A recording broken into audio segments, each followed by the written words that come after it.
नमस्कार। आज भाद्रपद कृष्ण द्वितीया शके 1936 सादर करत आहोत ठाणे वार्ता। ठळक घडामोडी। ठाण्याच्या महापौरपदी अपेक्षेनुसार शिवसेनेचे संजय मोरे तर उपमहापौरपदी राजेंद्र साप्ते यांची निवड। पालिकेच्या पर्यायी गणेश विसर्जन व्यवस्थेत 48,361 गणेश मूर्तींचं विसर्जन। आणि ठाणे रेल्वे स्थानक ते टेंभी नाका परिसरातील पदपथ व्यापणाऱ्यांवर कारवाई न झाल्यास आंदोलन छेडण्याचा सभागृह नेते नरेश मस्के यांचा इशारा। या आणि इतर घडामोडी विस्तृतपणे पण काही क्षणातच। ठाणे वार्ता पहा श्रीस्थानक वाहिनीवर। आता सकाळी 9:15 पासून रात्री 9:15 पर्यंत ठाणे वार्ता, ठाण्यातील पहिलं दृकश्राव्य माध्यम। श्रीस्थानक वाहिनी ठाण्याची स्वतःची वाहिनी। ठाण्यातील घडामोडी, कार्यक्रम, वादविवाद, अगदी गाणी, नाटक याचा आनंद घर बसल्या पहा श्रीस्थानक वाहिनी। आपल्या ठाण्याचं हक्काचं व्यासपीठ श्रीस्थानक वाहिनी। ठाणे वार्ता आता संकेतस्थळावर देखील ठाणेवार्ता.com वर क्लिक करा आणि ठाण्याच्या घडामोडी जाणून घ्या। ठाण्यातील पहिलं ऑनलाईन माध्यम ठाणेवार्ता.com। नमस्कार मंडळी, दर रविवारी पाहायला विसरू नका। नमस्कार मंडळी, आपल्या प्रश्नांचं थेट उत्तर। ठाणे वार्ता पहा श्रीस्थानक वाहिनीवर। आता सकाळी 9:15 पासून रात्री 9:15 पर्यंत ठाणे वार्ता, ठाण्यातील पहिलं दृकश्राव्य माध्यम। ठाण्याच्या महापौरपदी अपेक्षेनुसार शिवसेनेचे संजय मोरे तर उपमहापौरपदी राजेंद्र साप्ते यांची निवड झाली आहे। सार्वत्रिक निवडणुकीनंतर सभागृहामध्ये यंदा प्रथमच शिवसेनेचं स्पष्ट बहुमत होतं। त्यामुळे शिवसेना ठरवेल तो उमेदवार महापौर उपमहापौर होणार हे निश्चित होतं आणि त्यानुसारच झालं। काँग्रेस नगरसेवक रवींद्र फाटक यांच्यासह 7 नगरसेवक शिवसेनावासी झाले। त्यावेळीच आगामी महापौर शिवसेनेचे असणार हे स्पष्ट झालं होतं। रवींद्र फाटक यांच्या पक्षांतराला शिवसेनेला चांगलाच फायदा झाला। सभागृहात स्पष्ट बहुमत असतानाही कोणताही दगा फटका नको म्हणून शिवसेनेनं आपल्या नगरसेवकांना अज्ञात स्थळी पाठवलं होतं। हे सर्व नगरसेवक थेट महापौर निवडणुकीपूर्वी महापालिकेत आले। महापौर निवडणुकीसाठी हात वर करून खुलं मतदान झालं। यामध्ये शिवसेनेच्या संजय मोरे यांना 66 तर काँग्रेसच्या विक्रांत चव्हाण यांना 46 मतं पडली। उपमहापौर पदाच्या निवडणुकीतही शिवसेनेच्या राजेंद्र साप्ते यांना 66 तर काँग्रेसच्या मेघना हंडवरे यांना 49 मतं मिळाली। संजय मोरे हे वागळे प्रभागातून निवडून आले आहेत तर राजेंद्र साप्ते हे कळवा प्रभागातून निवडून आले आहेत। संजय मोरे हे ठाण्याचे 17वे महापौर आहेत तर राजेंद्र साप्ते हे ठाण्याचे 22वे उपमहापौर आहेत। शिवसेनेचे उमेदवार महापौर उपमहापौर पदावर निवडून आल्यानंतर शिवसेनेच्या कार्यकर्त्यांनी मोठ्या जल्लोषात हा विजय साजरा केला। विजयी उमेदवारांची उघड्या गाडीतून मिरवणूक काढण्यात आली। ठाणे शहर हरित, सुंदर आणि निरोगी करण्याचा आपला प्रयत्न असेल असं निवडून आल्यानंतर नवनिर्वाचित महापौर संजय मोरे यांनी सांगितलं। काँग्रेस नगरसेविका कांचन चिंदरकर यांनी आपल्या नगरसेवक पदाचा राजीनामा दिला आहे। ठाणे महापौर पदाच्या निवडणुकीत आज कांचन चिंदरकर यांनी पक्षादेश जुगारून शिवसेनेला मतदान केलं। या मतदानानंतर त्यांनी तडक महापालिका आयुक्तांकडे जाऊन आपला राजीनामा त्यांना सादर केला। रवींद्र फाटक यांच्या समवेत कांचन चिंदरकर यांनी शिवसेनेत प्रवेश केला होता। त्यांनी मतदान केल्यावर राजीनामा दिला नसता तर त्यांच्यावर पक्षादेश मोडल्याप्रकरणी कारवाई झाली असती। अशी कारवाई होऊ नये म्हणून त्यांनी मतदानानंतर राजीनामा दिला। ठाणे महापौर पदाच्या निवडणुकीचं चित्र स्पष्ट असतानाही काही काळ गोंधळ झाला। महापौर पदाचं मतदान संपल्यानंतर काँग्रेसचे मनोज शिंदे सभागृहात आले आणि त्यांनी उपस्थितीसाठी स्वाक्षरी करण्याचा प्रयत्न केला। त्याला शिवसेनेनं आक्षेप घेतला। त्यावरून सभागृहात काही काळ गोंधळ झाला। अखेर मनोज शिंदे यांचं मत महापौर निवडणुकीत ग्राह्य धरण्यात आलं नाही। त्यांनी उपमहापौर पदाच्या निवडणुकीत मतदान केलं। शिवसेनेला अपक्ष नगरसेवकांचं मत मिळाल्यामुळे शिवसेनेला अपेक्षित मतांपेक्षा 1 मत अधिक मिळालं। महाराष्ट्र नवनिर्माण सेनेनं या निवडणुकीत तटस्थ राहणं पसंत केलं। त्यामुळे काँग्रेस राष्ट्रवादी काँग्रेसचा महापौर उपमहापौर निवडणुकीत धुव्वा उडाला। ठाणे रेल्वे स्थानक ते टेंभी नाका परिसरातील पदपथांचा वापर करणाऱ्या सर्व प्रकारच्या व्यापाऱ्यांवर कारवाई न झाल्यास आंदोलन छेडण्याचा इशारा सभागृह नेते नरेश म्हस्के यांनी पालिका आयुक्तांना दिलेल्या पत्रात दिला आहे। ठाणे रेल्वे स्थानक ते टेंभी नाका परिसरातील पदपथांवर मोठ्या प्रमाणावर फेरीवाले भाजीवाले बसतात। त्यातच या भागातील फर्निचर दुकानदारांकडून फर्निचर पदपथावर विक्रीसाठी ठेवलं जातं। यामुळे पदपथावरून चालताना सर्वसामान्य ठाणेकरांना चालणंही मुश्किल होतं।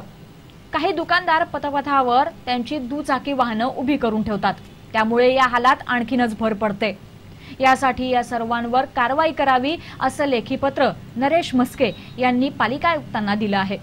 याबाबत नागरिकांकडून तक्रारी होऊनही तसंच संबंधित अधिकाऱ्यांना सांगूनही कारवाई होत नसल्यानं म्हस्के यांनी आयुक्तांना व्यक्तिशः लक्ष घालण्याची मागणी केली आहे।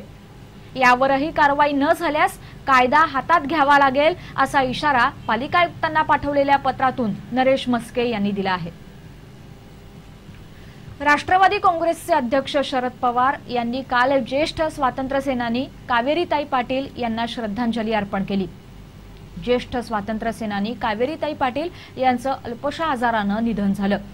काल त्यांच्यावर अंत्यसंस्कारही करण्यात आले। संध्याकाळी शरद पवार यांनी कावेरीताई पाटील यांच्या निवासस्थानी जाऊन पाटील यांना श्रद्धांजली अर्पण केली, तसंच त्यांच्या कुटुंबियांचंही सांत्वन केलं। ठाणे लाचलुचपत प्रतिबंधक विभागानं काल एका दिवसात 3 शासकीय कर्मचाऱ्यांना लाच घेताना रंगेहात पकडला आहे। महावितरणचे अतिरिक्त कार्यकारी अभियंता रूमदेव चव्हाण यांना वीज देयक कमी करण्यासाठी 25,000 रुपयांची लाच घेताना रंगेहात पकडण्यात आलं। या प्रकरणातील तक्रारदारांना वीज देयक मोठ्या प्रमाणावर येत होतं। हे वीज देयक कमी करण्यासाठी रूमदेव चव्हाण यांनी तक्रारदारांकडे 40,000 रुपयांची मागणी केली होती, पण एवढे पैसे देणं शक्य नसल्यामुळे अखेर 25,000वर तडजोड झाली। हे 25,000 रुपये देताना रूमदेव चव्हाण यांना लोकमान्य नगर येथील महावितरणच्या उपविभागीय कार्यालयात संध्याकाळी रंगेहात पकडण्यात आलं। तर दुसऱ्या प्रकरणात वसई विरार महापालिकेचे सहाय्यक आयुक्त, एक खासगी व्यक्ती आणि शिवसेनेचे माजी नगरसेवक यांना 3.5 लाख रुपये स्वीकारताना रंगेहात पकडण्यात आलं। या प्रकरणातील तक्रारदारांच्या नालासोपारा येथील अनधिकृत बांधकामांवर कारवाई होऊ नये यासाठी त्यांच्याकडे 30 लाख रुपयांची मागणी करण्यात आली होती। त्यातील 5.5 लाख रुपये वसई विरार महापालिकेचे सहाय्यक आयुक्त जितेंद्र चौधरी, खासगी व्यक्ती अरविंद तोडणकर आणि शिवसेनेचे माजी नगरसेवक प्रवीण म्हापरळकर यांनी स्वीकारली होती। बाकी उर्वरित रक्कम हप्त्यानं देण्याचं ठरलं होतं। तक्रारदारांनी या प्रकरणी लाचलुचपत प्रतिबंधक विभागाकडे तक्रार नोंदवली।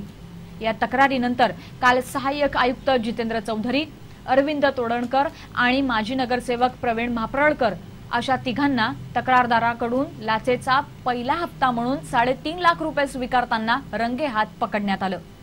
ठाणे वार्ता पहा श्रीस्थानक वाहिनीवर। आता सकाळी 9:15 पासून रात्री 9:15 पर्यंत ठाणे वार्ता, ठाण्यातील पहिलं दृकश्राव्य माध्यम। आपला परिसर स्वच्छ आणि सुंदर ठेवण्यासाठी ठाणे महापालिकेत सहकार्य करा। ओला सुका कचरा वेगवेगळा जमा करा आणि रोगराईपासून मुक्तता मिळवा।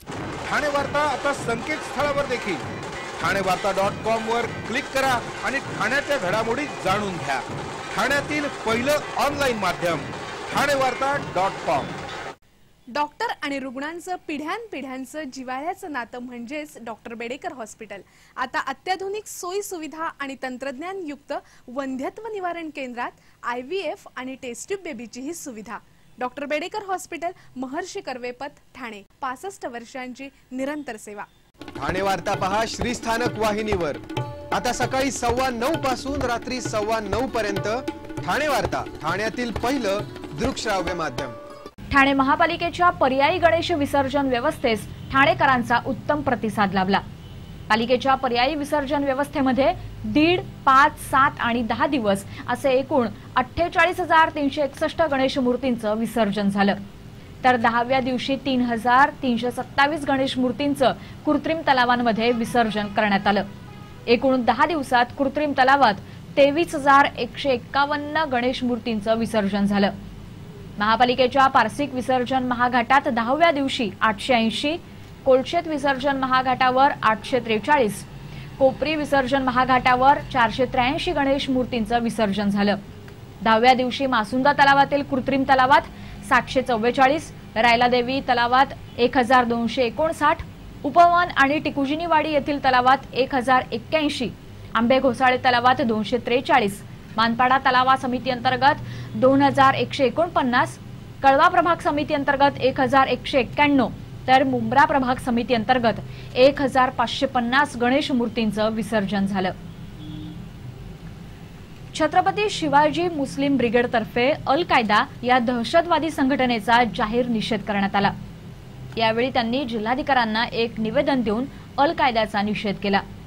आम्ही सर्व इस्लाम धर्माला मानणारे असून इस्लाम धर्म हा विश्वशांतीचा संदेश देतो, परंतु अल कायद्यासारख्या जातीयवादी दहशत पसरवणाऱ्या संघटना इस्लाम धर्माला बदनाम करण्याचं कारस्थान करत आहेत.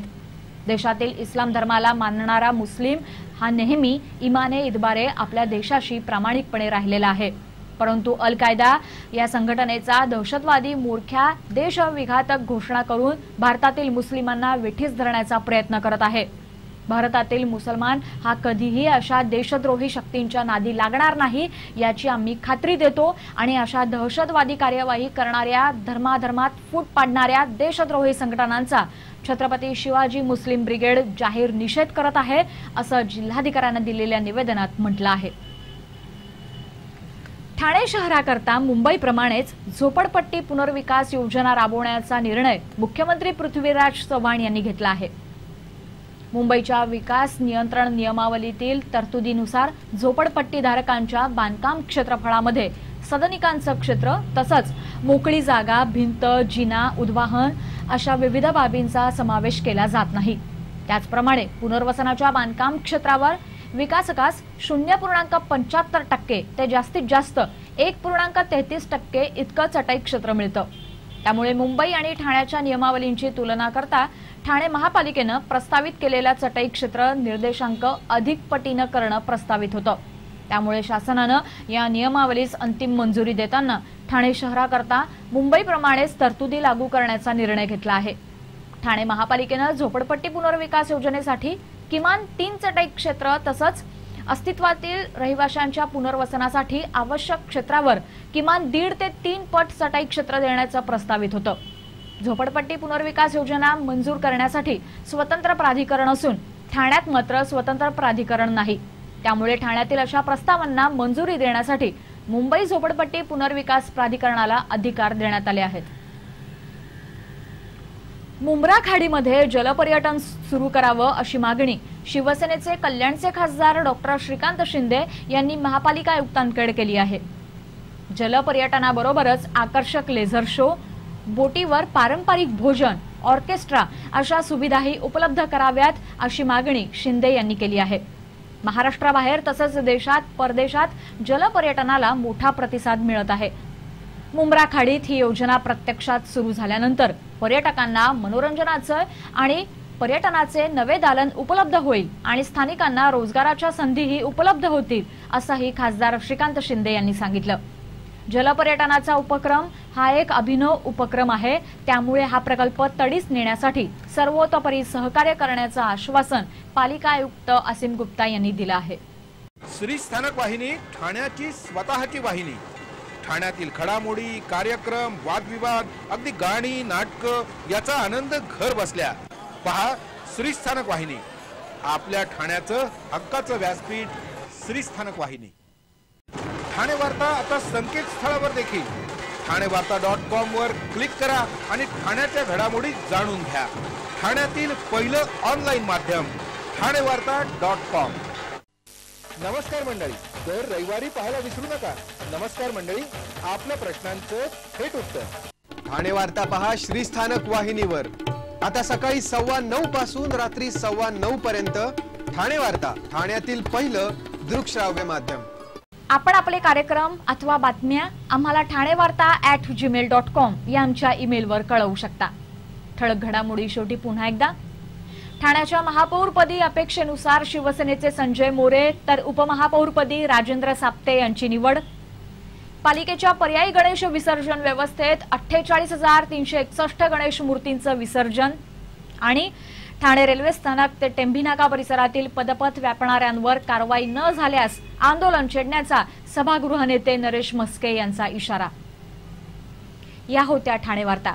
आपली एखादी बातमी पाहायची राहून गेल्यास आपण ठाणेवार्ता.com या संकेतस्थळाला अवश्य भेट द्या. तर मग पुन्हा भेटूया पुढील बातमीपत्रात फक्त श्रीस्थानक वाहिनीवर। धन्यवाद।